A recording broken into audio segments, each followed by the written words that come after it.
What are your expectations for the kind of player Jalen Hurts will be this year? That's the key to everything. I mean, we talk about all these other things about the corners and the safeties and who's going to be the right guard. Totally. But if Jalen Hurts is the Jalen Hurts of 2022, the Eagles will be a very good team. Mm-hmm. I mean, they might not win the Super Bowl, but they'll be a very, very good team. And if he isn't, I'm not sure it really matters who's the right guard. Yeah. You know, I don't know. This Kellen Moore thing is a very interesting way to approach it.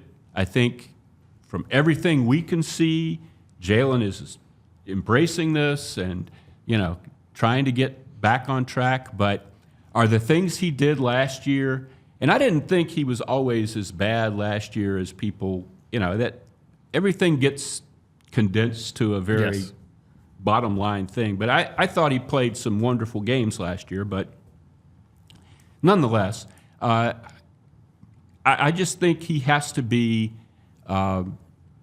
he has to evolve quite a bit. He has to get back to throwing in the middle of the field.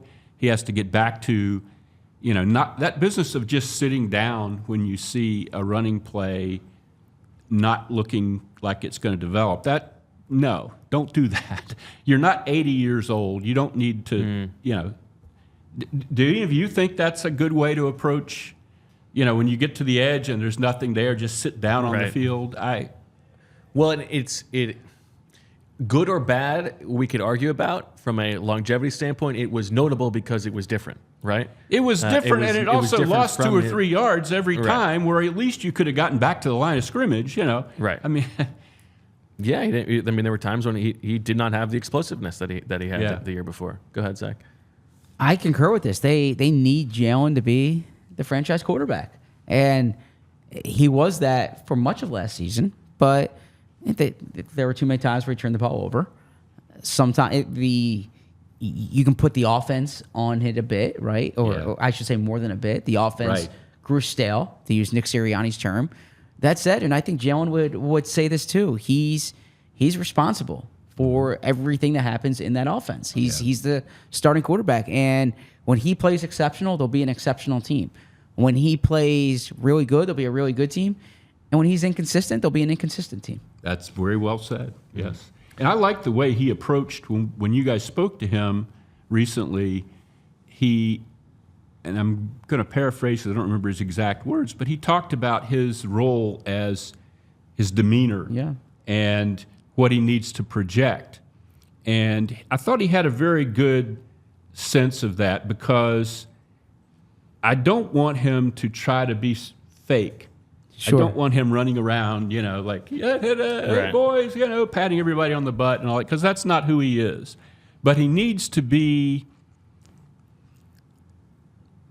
He needs to think about what he's projecting in times of frustration. And it's okay to be angry. It's okay to be, you know, to make a point to somebody about, hey, we need to do this. But it's not okay to just sort of sit around looking like somebody shot your dog, you know. And I think he kind of gets that. Yeah, I think what jumps out to me personality-wise, because... he can be psychoanalyzed, whether from a leadership perspective, from demeanor. But I think the best thing he has going from there is that, from all indications, and again, I'm not in the meeting room with him, but from what I understand, he wants to be coached, right? He's really driven to be better. He's not someone who believes that the way I do it is the only way to do it. And I think that if he can be appropriately coached and appropriately challenged, then he can continue progressing. I think the problem comes when everything is catered to you, and this is going to be incumbent upon him. And now, I was critical of him last year at times when I thought he should have had the backs of his coach a little more. He should have had the back of Nick Sirianni a little bit more. And I said that, and I stand by that. But from what I understand, he really does want to. He's open to new ideas. When he says, like, being a sponge, he wants to be that sponge. Like, he wants to grow. One problem I think about, and I'm going to put you guys on the spot here a little bit. Jalen and Nick, we saw Jalen's reactions a few times to Nick's histrionics on the sideline. Oh, yeah. Do you think there's a part of Jalen that kind of thinks Nick Sirianni is a goober? Yes. You know, absolutely. I mean, we've talked about this. Their personalities do not line up entirely to me, and I think goober is a good way to put it. I think there are times when Jalen probably thinks that Nick is acting like a clown. Yeah. Now, the bottom line is like what Zach was saying. How does that work? Can you get me better? Yeah. Like, is he capable of getting me better? And last season he was not. Like the scheme was not giving him answers. Whether that's on Brian Johnson, to what degree, but there was Nick's offense. I think that's part of, fissure is too strong of a word, but I think some cracks in the foundation of their relationship. We'll see how that plays out this year. I'm actually, what you said, Zach, made my ears perk up, and you can talk about this as well, but about like Jalen not being closed off to like new ways of doing things. I don't know that tracks with me, because this is a guy who has himself a very small circle, Sure. right, and is very protective of the image that he's putting out. Yeah. And I think that there is very much to Jalen, like one of one. This is my way of doing things. Don't you think? Not Well, no, I agree with that. Both things can be true in terms of his approach, but I do think he's motivated to get better. Yeah. Right. Absolutely. And so 100%.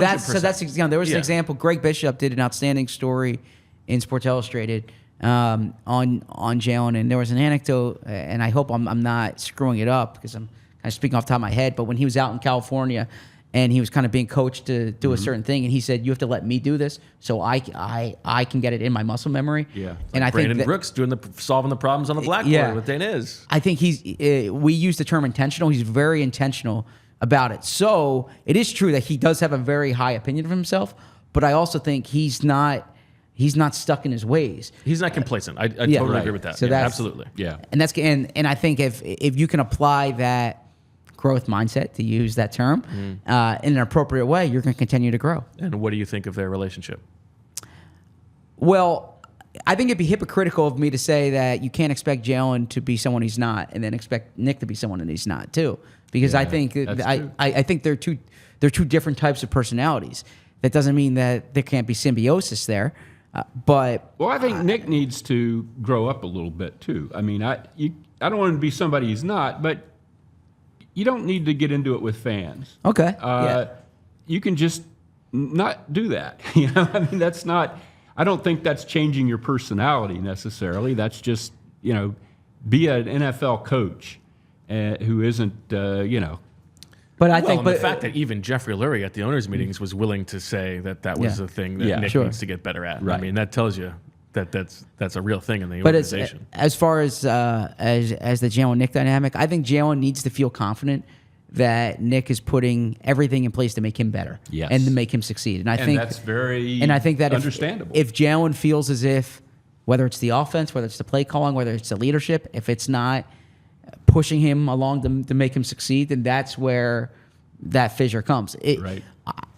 I think Nick can do whatever he wants to do as long as Jalen feels like we are progressing. Yes, that's a good point. I think that's well said. We